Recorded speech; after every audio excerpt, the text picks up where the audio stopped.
El pintor y su obra.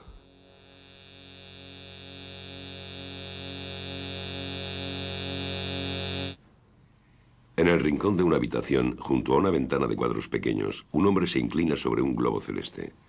Ante él hay una alfombra, unos libros, unos instrumentos científicos. Al fondo, un cuadro, un armario, más libros. El grano de la luz. El astrónomo, 1668. Johannes Vermeer, Delft, 1632-1675. Museo del Louvre, París.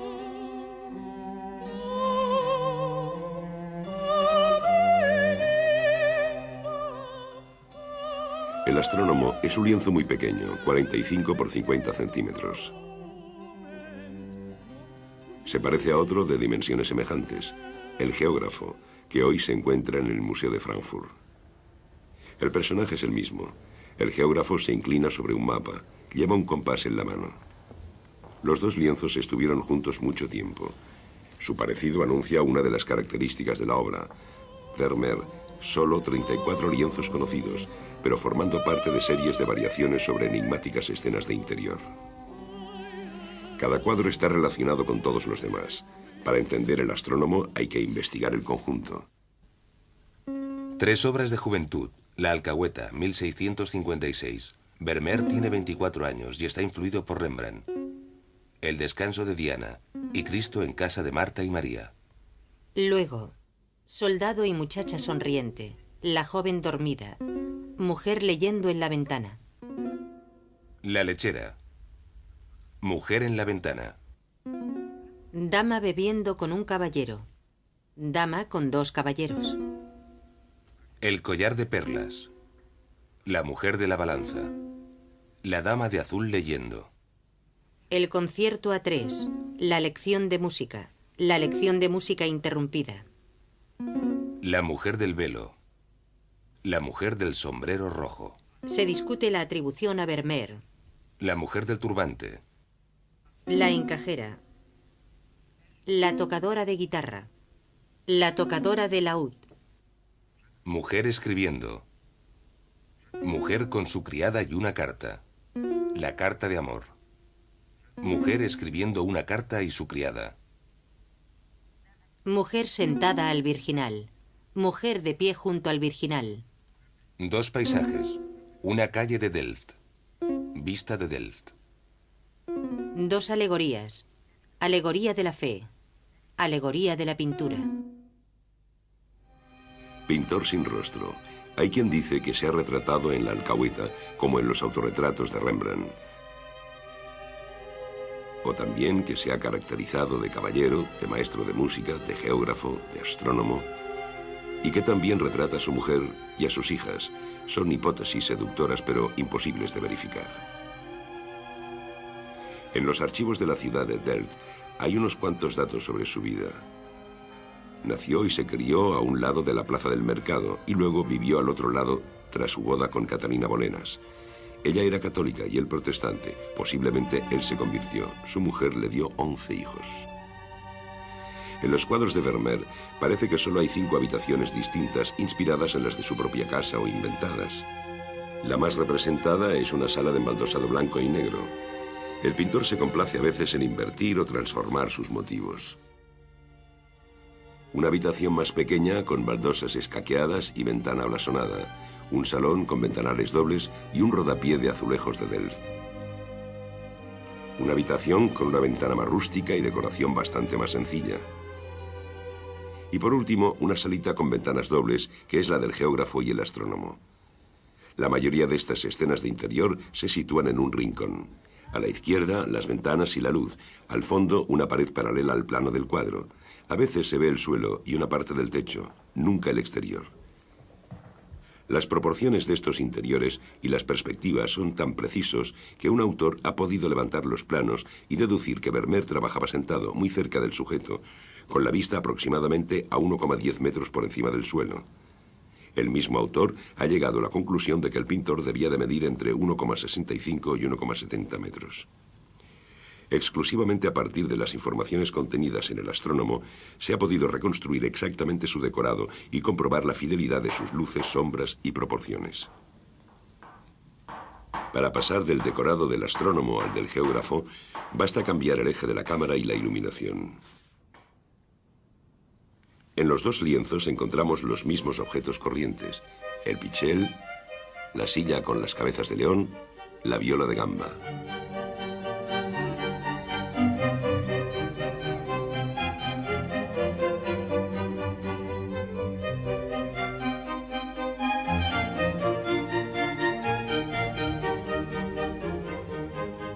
O los mismos adornos: la chaqueta amarilla con ribete de armiño, la perla.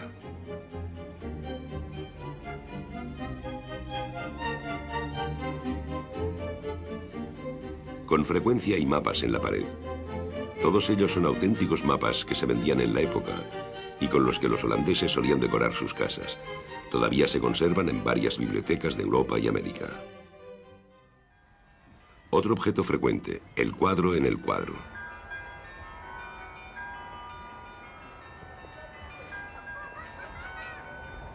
Algunos aparecen varias veces. Vermeer poseía un lienzo de Dirk van Baburen, la alcahueta, y aparece en dos de sus cuadros, pero con formatos distintos. Hoy se encuentra en el Museo de Bellas Artes de Boston. Otro cuadro ha sido identificado como Moisés salvado de las aguas, probablemente una obra de Peter Lely. También aparece en el Astrónomo, pero con un tamaño muy reducido. En el geógrafo, una carta marina ocupa el lugar del Moisés. En el Astrónomo, todos los demás objetos tienen un papel preciso. Una ventana de cuadros pequeños, en el centro se adivina un escudo de vidriera característico de las casas de Delft. Un armario hondo, cuadrado, puede ser tanto el de un cartógrafo como el de un pintor. Un compás, un instrumento familiar que permite medir las distancias en los mapas o trazar círculos. Un astrolabio, instrumento de origen árabe para calcular la posición de los planetas y las estrellas. Una esfera celeste, no es imaginaria. Un raro ejemplar se conserva en el Museo Marítimo de Ámsterdam. Las constelaciones y los signos del zodíaco están representadas en la esfera con las formas imaginarias que tienen desde la antigüedad: la Osa Mayor, el Escorpión o el Cangrejo. Esta esfera celeste está firmada por Jodocus Hondius, que era con Mercator el mejor cartógrafo de la época, y fue editada en 1600 junto con una esfera terrestre. Es la esfera terrestre que Vermeer pintó en el geógrafo y en la alegoría de la fe. Ese globo se encuentra actualmente en el Museo de Nuremberg.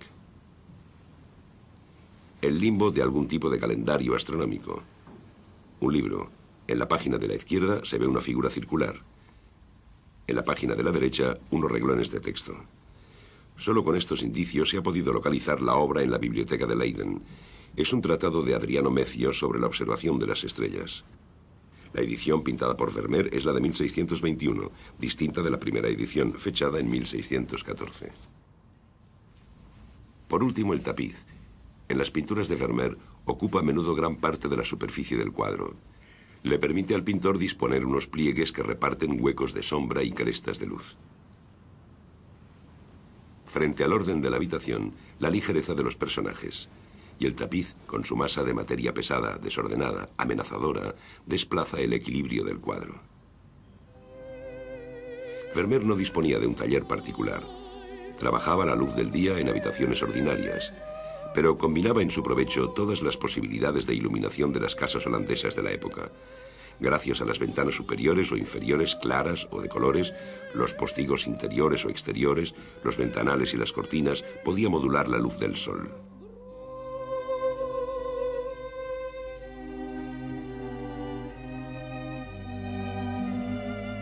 Cada habitación se convertía en una especie de trampa de luz.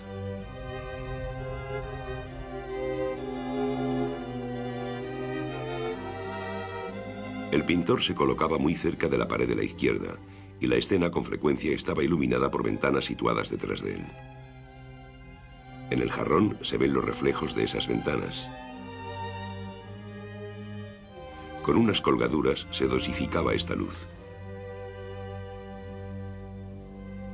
el dispositivo de luz está integrado en el cuadro y figura como los demás elementos escénicos. En el astrónomo y el geógrafo se utiliza la misma ventana doble. Una hoja está cerrada con postigo y cortina, 2 hojas y plena luz con cortina en primer plano. En el astrónomo, la ventana de donde procede la luz impone su perfil a la imagen. Dibuja una vertical repetida por el armario y el cuadro, y una horizontal repetida por el armario y sus molduras.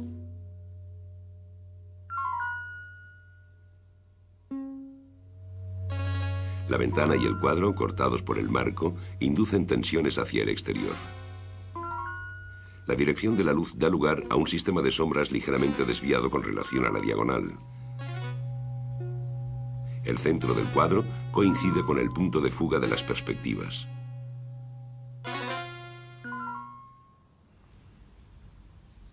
En el siglo XVII, los pintores que querían respetar la perspectiva utilizaban a menudo la cámara oscura, precursora de la cámara fotográfica. La máquina se fue haciendo cada vez más compleja. La cámara oscura era una caja con objetivo por delante formado por una o varias lentes y una placa de vidrio esmerilado por detrás. Mediante un fuelle se podía hacer un enfoque aproximado. La imagen obtenida estaba invertida de izquierda a derecha y de abajo arriba. Gracias a un espejo se podía poner la imagen boca arriba. Entonces estaba enderezada verticalmente, pero seguía invertida de derecha a izquierda. Bastaba con calcar los trazos principales de la imagen para obtener una colocación de las masas, las líneas y las perspectivas. Se debe a esta visión fotográfica anticipada la peculiaridad de las imágenes de Vermeer. Primer indicio, la visión por planos.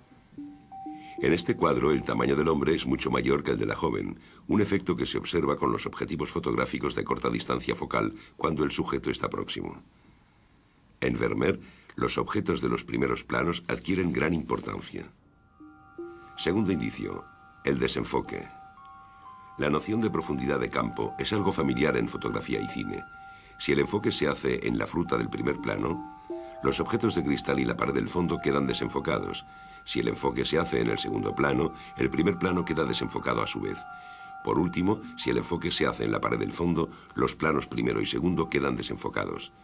En la lechera, los primeros planos están ligeramente desenfocados, mientras que en la pared del fondo se ven los pequeños desconchones de los clavos. Se ha dicho que Vermeer pintaba desenfocado, y en efecto, si observamos los cuadros de algunos de sus contemporáneos, observamos la búsqueda de un realismo absoluto, un contorno preciso, una iluminación a menudo codificada. En cambio, Vermeer se propone pintar la impresión luminosa de un instante dado, y el contorno para él tiene menos importancia. Tercer indicio, el rigor de la perspectiva. La perspectiva central es característica de la visión fotográfica. A menudo, cuando la perspectiva formaba escorzos, los pintores hacían trampas. Vermeer, en cambio, acepta los escorzos del brazo de la lechera, de la mano del pintor, de la mano del geógrafo, o también los excesos de luz que suprimen la línea saliente de la nariz de la joven del velo o de la joven de la perla. Cuarto indicio, el puntillismo. Si se varía el enfoque de un objetivo, los reflejos brillantes se extienden y acaban formando halos circulares o círculos de confusión. Pues bien, en algunos cuadros de Vermeer, precisamente allí donde los objetos están desenfocados, aparecen numerosos puntos brillantes.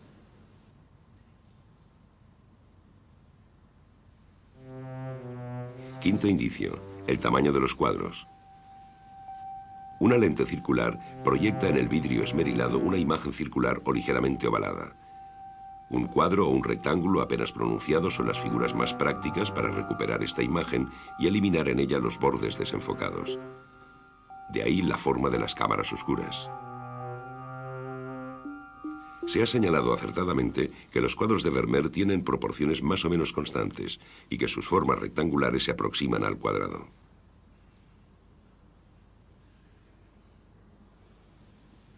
La vista de Delft es un ejemplo aún más flagrante de esta visión casi fotográfica. La ciudad se ve desde el sur.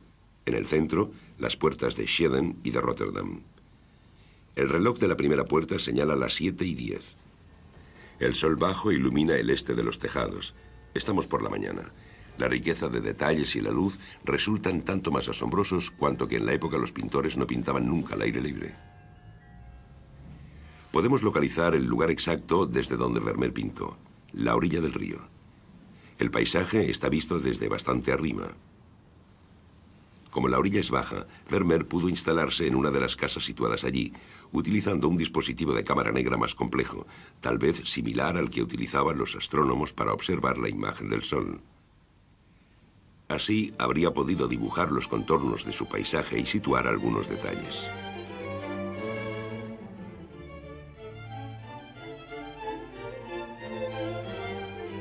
Perspectiva central. Puntillismo. Formato casi cuadrado. Visión por planos. Desenfoque del primer plano y del personaje. Todos estos elementos caracterizan también al astrónomo. La cámara oscura solo era un instrumento. Pudo influir en la visión de Vermeer o sugerirle varios efectos, pero no lo explica todo. El astrónomo está pintado sobre un lienzo de lino de pequeño tamaño, extendido sobre un bastidor de madera con llaves, y seguramente sujeto con clavos de madera, que más tarde fueron sustituidos por clavos metálicos que crearon ligeras tensiones en las fibras. Es un tejido muy fino, y debió de estar cubierto de una imprimación oscura. En la alegoría de la pintura, el pintor aplica directamente las pinturas sobre una imprimación gris después de dibujar con tiza o pincel unos contornos previamente calcados del vidrio esmerilado de la cámara oscura. Azules del tapiz, verdes y ocres amarillentos del globo y la ventana, ocres rojos de los fondos y violetas azulados de la silla y las zonas oscuras. Está representada gran parte del círculo cromático. Los pigmentos de Vermeer son clásicos: amarillo de oropimente, verde de malaquita, blanco de albayalde, ocre amarillento, ocre rojo, rojo de cinabrio.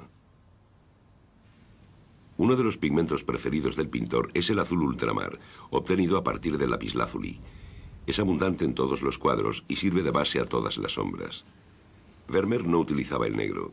Lo obtenía mezclando pardo y azul de ultramar, y a menudo preparaba sus verdes mezclando azul con amarillo pálido vegetal, obtenido seguramente por decocción de flores amarillas. Este verde ha envejecido mal. El pigmento vegetal amarillo se ha degradado. Los árboles de la vista de Delft se han vuelto azules, lo mismo que los laureles del modelo y del cuadro en la alegoría de la pintura. La bata del astrónomo tiene un color impreciso entre el verde y el azul, y es posible que se trate del mismo fenómeno. El personaje del astrónomo está bien elegido. Vermeer explora materia y luz con un rigor comparable al de un sabio como Newton en esa misma época. Hasta entonces, los pintores pintaban las sombras con matices de negro o pardo. Vermeer fue uno de los primeros en tenerlos en cuenta y tratarlos con degradaciones. En la lechera, un minúsculo cristal roto deja pasar un rayo de sol que el conjunto de la ventana filtraba y azulaba. Esta atención minuciosa por la luz es aún más impresionante en el tratamiento de los reflejos. Reflejos de los vestidos sobre la piel de los personajes, reflejo de estos personajes en las ventanas o los espejos. Los reflejos organizan todos los espacios y el modelado de los rostros.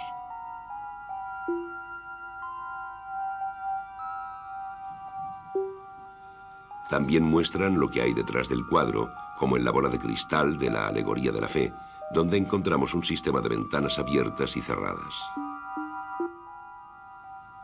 En el astrónomo, un reflejo de apenas 2 milímetros de ancho muestra el resto de la habitación sobre un fondo de ventana.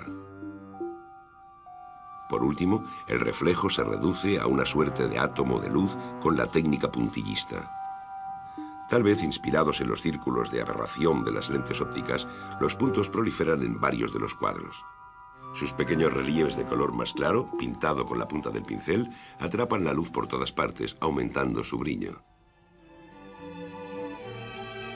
Tejas rugosas de un tejado al sol, reflejos del agua en los costados de un barco, granos brillantes de la corteza del pan, consistencia cremosa de la leche, visos de las fibras textiles, rubio nacarado del cabello.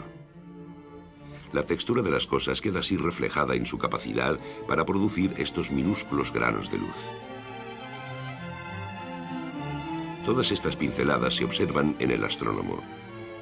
Pinceladas medianas ligeras, anchas zonas de color y por último punteados.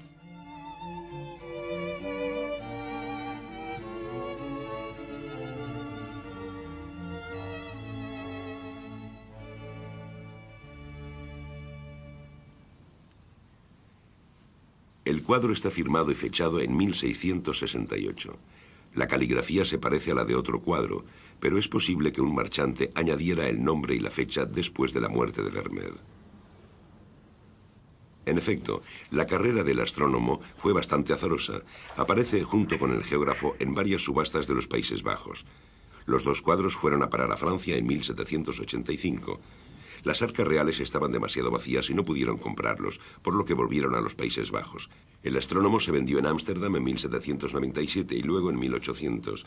En 1863 pasó a Londres. De nuevo reaparece en la colección de Leopold Double en París. Pasó a la colección de Alphonse de Rothschild, gran coleccionista de las escuelas del norte. A partir de 1938, los nazis se apoderaron de los bienes de los judíos en toda Europa. El astrónomo fue requisado con las colecciones de los Rothschild. Destinado al futuro museo que Hitler quería construir en Linz, fue recuperado después de la guerra en una mina de sal con otros miles de obras de arte y devuelto a su propietario. En virtud de un acuerdo entre el barón Guido Rothschild y el Estado, el astrónomo, último Vermeer que figuraba en una colección privada, se unió en 1983 a la encajera en los pequeños gabinetes del Louvre. El primer gran texto sobre Vermeer, firmado por Tore Bruguière, se publicó en la Gaceta de Bellas Artes en 1866.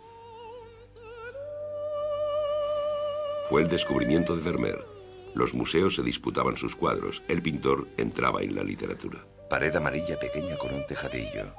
Pared amarilla. Mientras tanto, se dejaba caer sobre un canapé circular y bruscamente dejó de pensar. Un globo sobre una mesa, una ventana que ilumina una habitación, un hombre que se inclina. La escena parece evidente. El astrónomo se ha levantado un poco de su silla para girar el globo celeste y comprobar un dato de su libro. El geógrafo, inclinado sobre un mapa, también suspende su gesto, levanta la vista y parece reflexionar.